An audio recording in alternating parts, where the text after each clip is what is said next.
اگر بات شروع کی جائے اس دور کی جب عورت کی کوئی عزت اور ویلیو نہیں تھی، جیسا کہ آپ نے انٹرو میں کہا کہ بیٹیوں کو زندہ درگور کر دیا جاتا تھا، اور آج بھی جس گھرانے میں بیٹی پیدا ہو تو ماں کو قصوروار ٹھہرایا جاتا ہے. تو ایک ہندو شاعر کہتا ہے کہ ایک عرب نے آدمی کا بول بالا کر دیا. واہ واہ واہ. تو نہ صرف یہ کہ آدمی کو آدمی کا شرف عطا کیا، بلکہ عورت جو قعر مذلت میں گری ہوئی تھی اسے بام عروج عطا فرمایا. اور میں یہ کہتا ہوں کہ عورت کا ہر جو وجود کا ہر حصہ اور ہر قسم ہے وہ احترام کے قابل ہے. یعنی اگر وہ ماں ہے تو اس کے قدموں تلے ان الجنت تحت اقدام امہاتکم، جنت رکھ دی گئی ہے. اگر بہن اور بیٹی ہے تو فرمایا گیا کہ جسے اللہ تعالیٰ نے 2 بیٹیاں دیں یا 2 بہنیں دیں اور اس نے ان کی بہترین خدمت کی، بہترین ان کی نگہداشت کی، اور پھر ان کو ان کے گھروں میں بھیجا، ان کی شادیاں کی، تو اللہ کے حبیب فرماتے ہیں وہ اور میں جنت میں اس طرح ہوں گے کہاتین. یہ اس سے بڑی سعادت شاید روئے زمین پر کوئی عطا نہیں ہو سکتی تھی خوشخبری کی صورت میں. پھر نبی کریم صلی اللہ علیہ وسلم بیوی کے مقام کو قرآن کریم کی زبان سے ادا فرماتے ہیں کہ ہن لباس لکم وانتم لباس لہن، یعنی ایک دوسرے کے حقوق اور فرائض میں وہ یکساں ہیں اور ذمہ داریوں میں الگ الگ ہیں. پھر اگر ہم یہ دیکھیں کہ نبی کریم صلی اللہ علیہ وسلم نے سیدہ فاطمہ الزہرا رضی اللہ تعالی عنہا کی تربیت جس انداز میں کی، اور خود حضرت خدیجہ الکبریٰ رضی اللہ تعالی عنہا کو آپ نے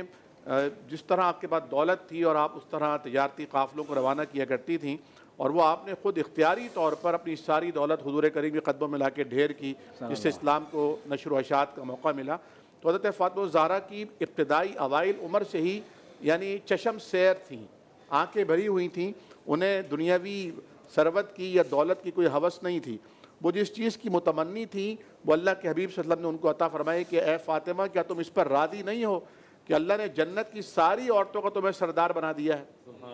ملکہ اور شہزادی بنا دیا ہے. تو یقینی طور پر جن کے گھرانے سے اور جن کے بابا کے اشاروں سے لوگوں کو جنت ملا کرتی ہو، جن کے چہرے کو دیکھ کر جو ایمان کی حالت میں دیکھ لیں ان پر جنت واجب اور جہنم حرام ہو جاتی ہو، تو یقینی طور پر وہ جنت کے لیے راضی تھیں.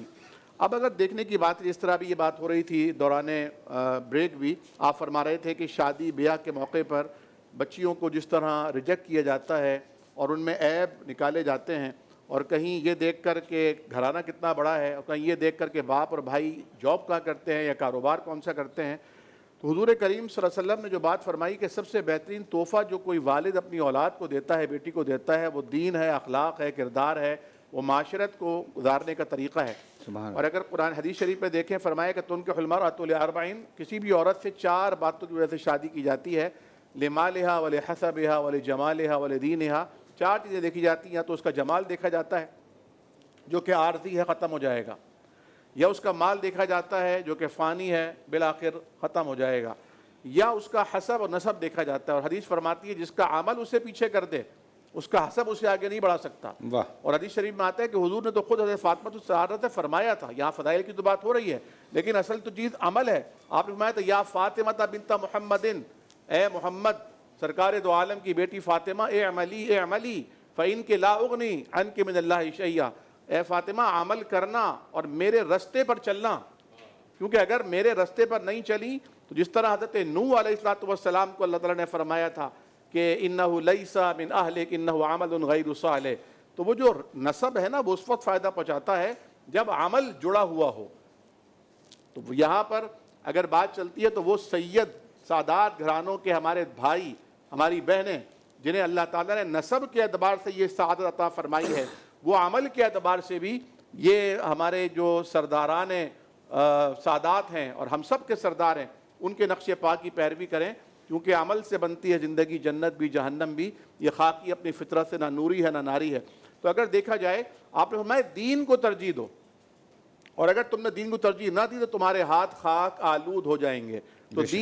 دین یہ نہیں ہے کہ وہ نمازیں بہت پڑھ رہا ہو، یا دین یہ نہیں ہے کہ صرف وہ اپنا ظاہر اور اپنا پیکر اس نے دین کے مطابق ڈھال رکھا ہو، بلکہ دین یہ ہے کہ ظاہر اور باطن دونوں دین کے مطابق ہوں. اور دین اصل میں دیکھا جائے تو وہ مینرز ہیں، آداب ہیں، اخلاق ہیں، جس کے بارے میں کہا جاتا ہے کہ کوئی انسان مذہبی ہے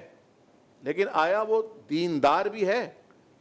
یعنی مذہب دین اسلام کا ایک پارٹ ہے. ان الدین عند اللہ الاسلام، جو اسلام ہے وہ اللہ کے نزدیک ایک کوڈ آف لائف ہے، ایک نظام حیات ہے. تو مذہب اس کا ایک پارٹ ہے اور غالب پارٹ ہے، لیکن اگر کوئی مذہبی تو ہے لیکن باقی جتنے معاشرتی، معاشی، اقتصادی اور سیاسی امور ہیں ان میں وہ غیروں کی نقالی اور غیروں کا اتباع اور تتبع کرتا ہے تو وہ دیندار بہرحال نہیں ہو سکتا. اسے اپنے دین کے حوالے سے مزید توجہ کی ضرورت ہے. اور ادخلوا فی السلم کافہ، اسلام میں پورے کے پورے داخل ہو جاؤ. اور حضرت